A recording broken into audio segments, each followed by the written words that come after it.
Graça e paz, Deus abençoe a todos.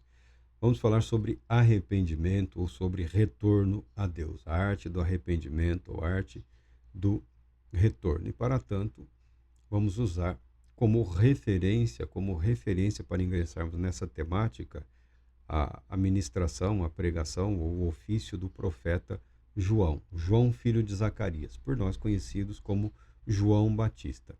A Bíblia declara que no período em que Anás e Caifás eram os sumos sacerdotes, não havia dois sumos sacerdotes, tá? Um havia sido eleito, mas foi deposto pelas autoridades romanas, era comum naquela época, né? Os romanos faziam questão, nós temos um sumo sacerdote, então quem indica somos nós. Os romanos tomavam para si essa prerrogativa. Então, destituíram o Anás e colocaram esse Caifás como sumo sacerdote. Inclusive, naquele período, devido ao grande respeito que o sumo sacerdote possuía, a grande respeito, a grande influência e autoridade que ele exercia sobre os judeus, os romanos mantinham sob seus cuidados as vestes do sumo sacerdote. Então, quando o sumo sacerdote precisava oficiar, ele tinha que recorrer às autoridades romanas para receber as vestes do sumo sacerdote e com elas exercer o seu ofício. É assim que as autoridades romanas procuravam controlar o poder e a influência do sumo sacerdote, inclusive trocando as pessoas no poder. A Bíblia refere-se aos dois porque o Anás era respeitado pela população, pelo povo, como o sumo sacerdote de direito, de fato, enquanto o outro era alguém imposto pelas autoridades romanas. Fora isso, havia a trágica prática da venda de postos, funções eclesiásticas, né? O sumo sacerdócio, os romanos se davam o direito de constituir alguém, mas muitas vezes isso era colocado à venda. Quem oferecesse o maior lance era colocado no poder. Práticas abomináveis que nunca desapareceram totalmente na história das religiões, na história da fé, presentes inclusive na história do cristianismo. Nesse período surgiu João Batista como profeta. Então nós não sabemos se ele chegou a oficiar como sacerdote no Templo de Jerusalém. Aliás, o Templo de Jerusalém era o templo, mas havia um templo rival no Egito, construído por um sumo sacerdote dissidente, que procurou refúgio no Egito, porque havia uma grande comunidade de judeus no Egito, e conseguiu a autorização das autoridades egípcias e construiu um templo lá que rivalizava com o Templo de Jerusalém. Inclusive, pelo que eu li, era proibido aqueles que haviam ministrado, oficiado nesse templo no Egito, de fazerem o mesmo no Templo de Jerusalém. Rivalidades no mundo político religioso daquela época. Fora isso, desenvolveu-se também uma comunidade fora do ambiente urbano, por isso que fala nas regiões desertas lá da Judéia, os essênios. Os essênios eram uma comunidade, a princípio formada por grupos sacerdotais, tá bom? Essa comunidade ganhou muito sucesso aí, ela faz muito sucesso entre alguns estudiosos bíblicos, mas ela era uma comunidade com um viés messiânico muito intenso. A vida dedicada às orações, o estudo, principalmente nós chamamos de Pentateuco, né, da Torá, dos profetas. Era uma comunidade voltada para a fé. E em torno dessa comunidade formou-se uma outra comunidade. Então, os essênios eram uma comunidade que não rivaliza com o ambiente religioso de Jerusalém, tá? Mas existiu, iniciado provavelmente por um grupo dissidente de sacerdotes, que entendiam que aquele período em que eles estavam vivendo era o período do fim, o período da revelação do Messias, o período do juízo, do julgamento, período em que Deus defenderia o seu povo numa batalha final. E eles pretendiam estar à frente dos exércitos de Deus nessa batalha. Os essênios desapareceram, porque provavelmente eles fizeram exatamente aquilo que por eles foi proposto, estar à frente dos exércitos de Israel numa batalha, num confronto final. Quando os judeus se rebelaram contra os romanos, provavelmente os essênios tomaram essa atitude e desapareceram. Não se tem a notícia que se tem dos essênios são os achados arqueológicos aí que ocorreram por um acaso. Um pastor lá tá cuidando das ovelhas, encontrou uma gruta e encontrou algum material armazenado lá em jarras de barro, como era comum naquela época. E o pessoal tem se debruçado a estudar aí a vida, o funcionamento dessa comunidade de Qumran, mas bem pouco acrescenta a mensagem bíblica escriturística. É interessante para quem se preocupa com as questões que correm paralelas à história da salvação, movimentos que ocorreram paralelos à história da redenção. Veja que a palavra de Deus, ela não se desvia do caminho proposto por Deus, ela não se desvia da mensagem original de Gênesis a Apocalipse, é um só caminho. Marginalmente, paralelamente, muitas outras coisas aconteceram e continuam acontecendo, tá bom? Não significa que Deus não tenha conhecimento ou controle, é que muitas vezes alguns movimentos deixam a comunhão com o Todo-Poderoso Deus e seguem o seu próprio caminho. Eu entendo que os essênios eram bastante exagerados, extremamente radicais. Não radicais como aqueles que queriam lutar, não. Radicais no termos de se considerarem a última linha de batalha, por assim dizer, né? A última linha de defesa da verdade, da fé. Acabaram dependendo muito deles mesmos e confiando muito nas suas interpretações e convicções. E desapareceram, como inúmeros movimentos desapareceram durante a história da fé, a história da igreja, a história das religiões. Há quem queira colocar não só João Batista, mas também o próprio Jesus nessa comunidade durante aí um período de suas vidas. Se João lá viveu, nós também não temos conhecimento, nós não temos essa informação.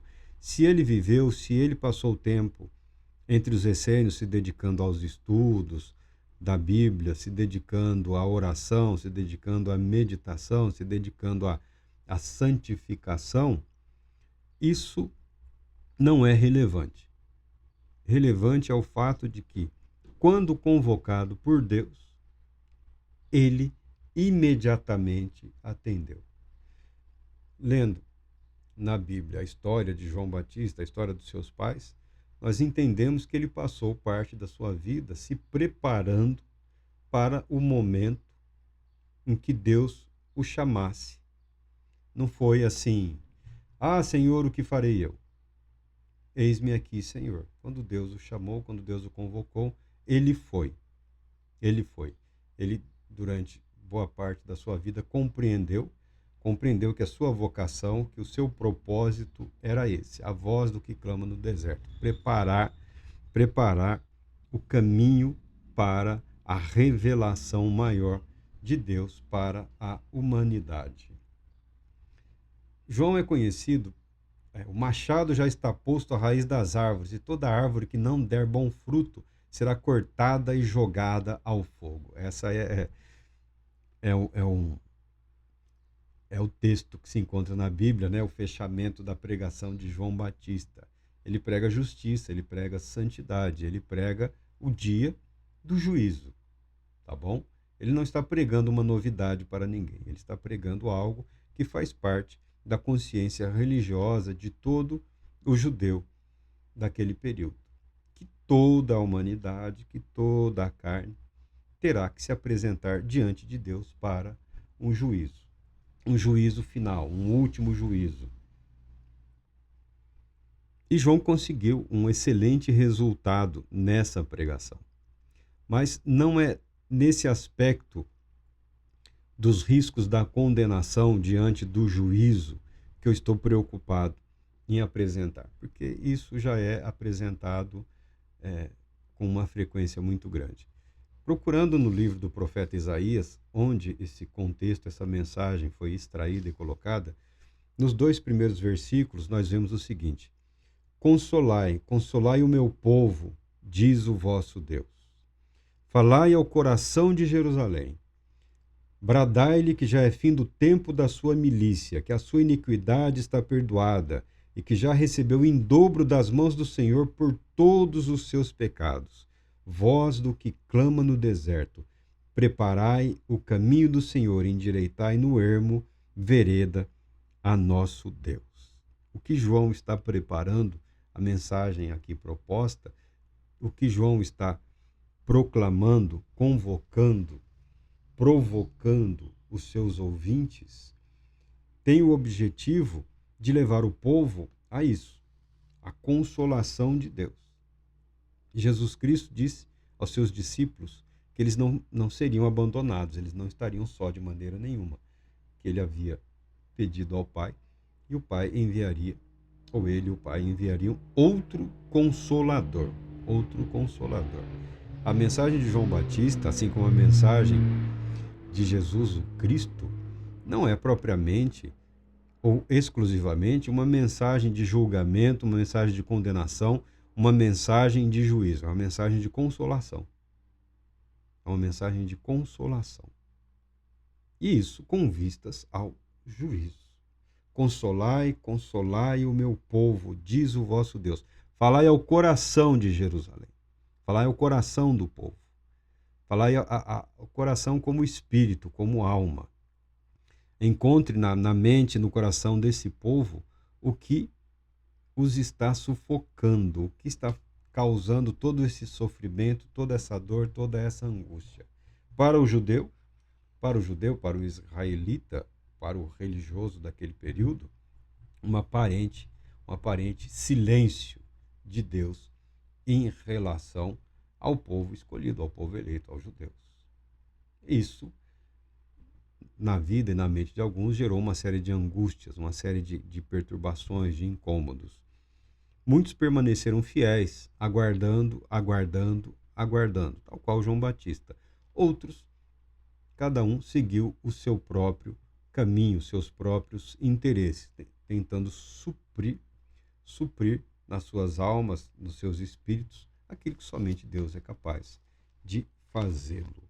E é nesse ambiente, é nesse contexto que surge João Batista, que surge a mensagem de arrependimento, ou o caminho da consolação, ou o caminho do conforto, o momento em que Deus enxuga dos olhos toda lágrima.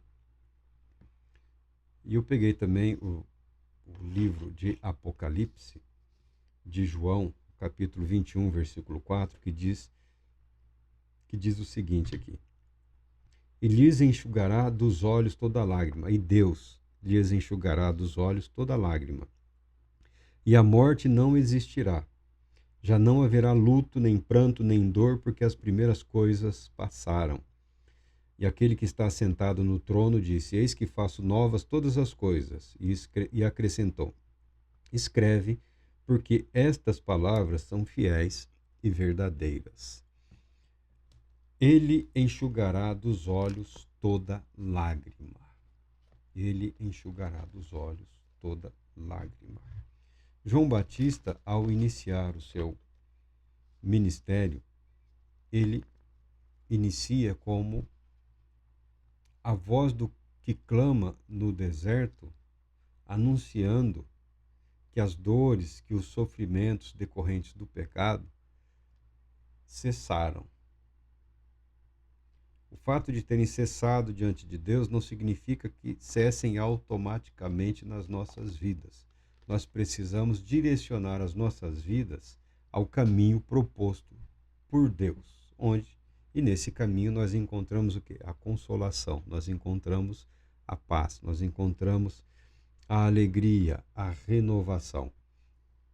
João Batista apresenta o arrependimento ou o retorno a Deus não só como o abandono dos pecados. Nós vemos, às vezes, com olhos um tanto quanto preguiçosos. A nossa leitura nem sempre abraça toda a grandeza. Né? Não alcançamos, não contemplamos todas as facetas ou dimensões, toda a profundidade, né, da palavra de Deus. João Batista chama o povo para ser curado das suas dores, das suas angústias, das suas aflições. Arrependendo-se, ou seja, retornem para Deus, voltem para Deus, voltem para o caminho proposto por Deus. Seja feliz, seja feliz. O que a mensagem do arrependimento está propondo para nós? Está propondo que sejamos felizes, está propondo que sejamos bem-aventurados, está propondo que aprendamos a arte do contentamento. Então, quando João Batista começou a pregar ali, às margens do Jordão, a palavra de Deus alcançou corações e mentes de muitos naquela época. E João, ele não aliviava, ele repreendia o povo. João repreendia as multidões que vinham para ser batizadas por ele. Em relação a alguns, um grupo muito específico dos fariseus e saduceus, volta e meia, ele chamava esses homens de raça de víboras. Quem vos persuadiu a fugir da ira vindoura? Os fariseus é um daqueles grupos, e também os saduceus. Isso não é só os fariseus do judaísmo, mas também há diversos grupos religiosos, de diversas religiões. Nós nos atemos a que nos diz respeito ao cristianismo. Tem alguns grupos que desaprenderam a encontrar a justificação em Deus, desaprenderam a arrepender-se, voltando-se para Deus, e trilham o caminho da autojustificação. Então, os fariseus, principalmente, os quais Jesus condenou, acusando muitos deles de serem hipócritas. Jesus não condena necessariamente a pregação dos fariseus, ele condena a hipocrisia dos fariseus, ele condena a vida que se afasta do caminho que se propõe. E nisso ele condena toda a humanidade, a vida que se afasta do caminho proposto por Deus, ou a vida que não está em conformidade com o caminho proposto por Deus, ainda que a pessoa se disponha a ser um ministro, um ministrador do evangelho ou da verdade. No caso aqui, os fariseus. E João não facilita para eles. Ele os trata como eles realmente se apresentam: falsos, perigosos, peçonhentos, né? Venenosos na conduta, no caráter, nas palavras. Muitos deles iam com a intenção de monitorar, de fiscalizar, né? Dar uma sondada, o que é que está acontecendo, o que é que está falando, quem autorizou, quem deu autoridade, está debaixo da proteção de quem, da unção de quem, qual é o ministério. Isso sempre existiu e nunca deixará de existir. Quando as multidões, porque eu falo que João Batista é um dos mais bem-sucedidos pregadores que eu já ouvi. Ele pregava a mensagem, conforme está proposta no livro de Isaías, o objetivo a ser alcançado e o caminho, o método ou o processo, que é o arrependimento, para alcançar o que Deus propôs para as nossas vidas. E as multidões perguntavam o que devemos fazer. É nisso que eu falo, que ele foi incrivelmente bem-sucedido, tá bom? Diante do que João as exortava. Então tem vários aspectos do ofício, do ministério, da pregação de João Batista. Ele não está pegando ninguém pela orelha e jogando dentro do rio, ou com um balde, uma bacia lá, lançando água sobre a cabeça das pessoas. No primeiro momento, ele tem uma pregação nos termos, que a Bíblia fala, no espírito, né? Nos termos da pregação da palavra de Deus através de Isaías. João Batista está apresentando aquela pregação poderosa, belíssima.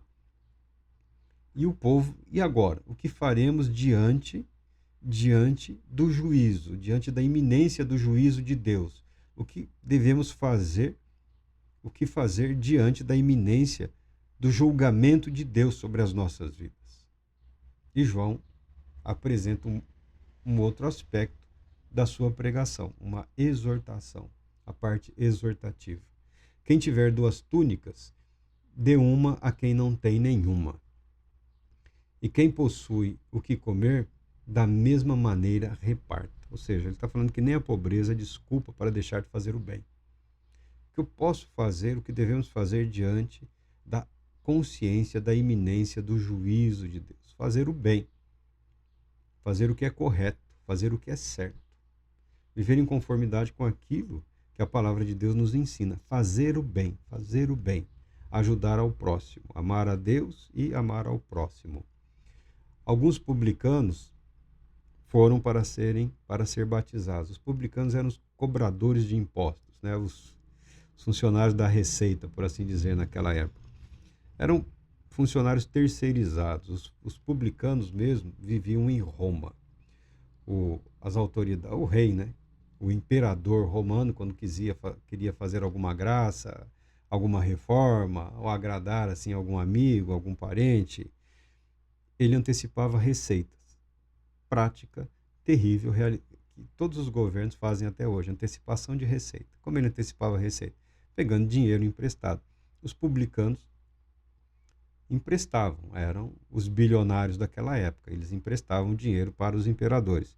E os imperadores, como sempre, eles nunca pagam nada, porque eles não, muito embora eles possam fabricar dinheiro, eles não pagam. Eles pagam através de concessões. Então os publicanos ganhavam o direito de tributar determinadas regiões, determinadas áreas, isso proporcional ao investimento que haviam feito no império, né? As receitas antecipadas para o imperador. Então, o publicano vivia muito bem lá em Roma. E nas regiões, eles colocavam um responsável lá. Havia um representante dos publicanos que instituía um número de funcionários necessários que trabalhavam nas coletorias e já separavam a parte que cabiam aos publicanos, a parte que havia sido indicada lá, de cada região, de cada vilarejo, de cada província deveria recolher impostos para pagamento dos direitos dos publicanos. Isso fora todas as taxas, tributos, outros que o povo tinha que continuar pagando, não é que o publicano substituía todas as taxas. Não, só vamos pagar agora os públicos. Não, continuava pagando tudo que era devido aos governos locais, ao império e também aos publicanos. Então, os impostos aumentavam muito e o povo criou um certo ódio pelos publicanos e muitos entre os judeus trabalhavam para os publicanos. A Bíblia até conta a história de um que era o representante, o chefe dos publicanos naquela região, o Zaqueu. Muitos desses homens, ouvindo a pregação de João Batista, foram para serem batizados, porque se arrependeram dos seus pecados. Porque às vezes acontecia, e acontecia não as raras vezes, muitas vezes, de a pessoa aproveitar também para garantir o dele, né? Ó, isso vai, eu tenho o meu salário, mas... E a chamada corrupção, a ganância, né? A ganância. Isso não era incomum. Isso em todos os níveis da estrutura de poder, da estrutura política, da estrutura existente naquela época. Mas esses homens, a pregação de João Batista chegou até eles e eles se arrependeram. E João, segundo o que eles questionavam, João respondia: mestre, como devemos proceder? E João respondia: não deveis exigir nada além do que vos foi prescrito, ou seja, faça o seu trabalho. Exija o que você pode exigir segundo a lei, segundo o que você foi contratado, segundo a sua investidura. Faça o que é correto. João não mandou ninguém abandonar o emprego. João não mandou ninguém abandonar a sua profissão ou o seu trabalho. Muito pelo contrário, ele disse: faça o seu trabalho de maneira correta, de maneira justa, tá? Os publicanos são um exemplo. E não fora os publicanos, também tem um outro grupo aqui marginalizado, soldados. Quando fala soldados, você pensa em soldados romanos. Tá? Não eram os únicos daquela época. O templo possuía, naquele período, uma espécie de milícia, uma guarda do templo. Tá? Funcionavam como soldados. O Sinédrio, né? O Sinédrio tinha uma milícia que funcionavam como uma espécie de polícia. Os monarcas locais, fora as autoridades romanas, também tinham grupos de soldados à sua disposição. Então, quando a Bíblia está falando de soldados, na interpretação que nós temos, ele não se refere aos judeus, aos milicianos do templo, aos oficiais dos filhos do Herodes, e nem a dos soldados romanos. Ele se refere a todos. A todos. É um grupo, uma classe de homens. E a mensagem dele é muito específica. E esses também questionavam o que devemos fazer. E ele fala: a ninguém molesteis com extorsões, nem denuncieis falsamente. Isso também, naquele período, era um jeito de aumentar aí o soldo, os salários, né? Falsas denúncias, extorsões. Arrependidos dos seus erros, dos seus pecados. Mestre, o que faremos? Façam o que é certo. E João, eu peguei João por essa palavra: contentai-vos com o vosso próprio salário. Contentai-vos. Aprendam a viver felizes. Aprendam a viver alegres com os frutos decorrentes do seu salário, do seu viver. Ninguém precisa viver abaixo daquilo que está proposto para o seu ofício. Ninguém precisa fazer voto de pobreza, de miséria. Você pode trabalhar, você deve trabalhar e deve desfrutar dos frutos do seu trabalho. Mas a palavra aqui é: sejam felizes. Ele está dizendo aqui a grupos que eram escanteados pela sociedade, tá bom? Os soldados, os militares, os cobradores de impostos. Quanto aos religiosos, ele mesmo já dava, vamos usar aqui da luta livre, né? Já pulava com os dois pés no peito dos religiosos. Fariseus e saduceus ele já chamava educada e respeitada, e de forma educada e respeitosa, de raça de víboras. Raça de víboras.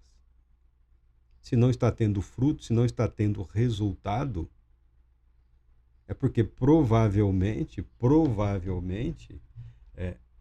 o viver não está à altura das condições propostas ou estabelecidas para aquele ofício. Mas ninguém queria abandonar o status religioso do farisaísmo, principalmente, né, que era um grupo bastante popular, um grupo que tinha conquistado o respeito do povo, conquistado espaço junto às autoridades religiosas, inclusive exercia uma influência sobre os sacerdotes, porque entre os fariseus estavam os intérpretes da lei.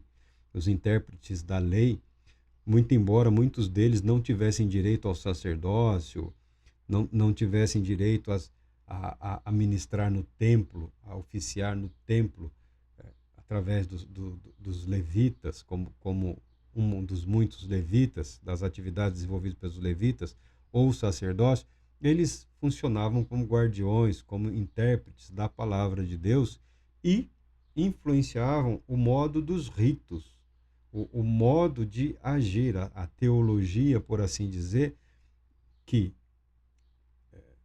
que era ministrante, a teologia prática, o ministério, o ofício sacerdotal, era muito influenciado pelos fariseus naquele período, porque eles eram os guardiões da lei, os escribas.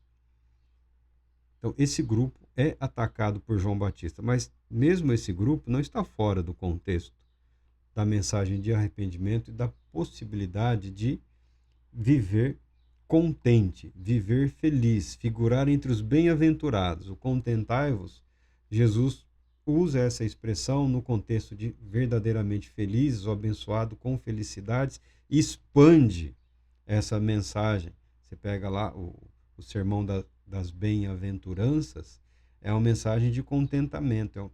Contentamento, aprender a ser feliz, não significa que a pessoa está desistindo de progresso espiritual ou material, ou seja lá o que for. Significa que a pessoa estará adotando uma forma pacífica de viver em relação ao mundo, em relação aos bens, em relação às questões materiais. Espiritualmente falando, nada impede que a pessoa se desenvolva espiritualmente. Não é essa a questão. A questão não é a acomodação. A questão é a felicidade. É possível ser feliz? Essa é a mensagem de João Batista. Consolai, consolai o meu povo, diz o vosso Deus.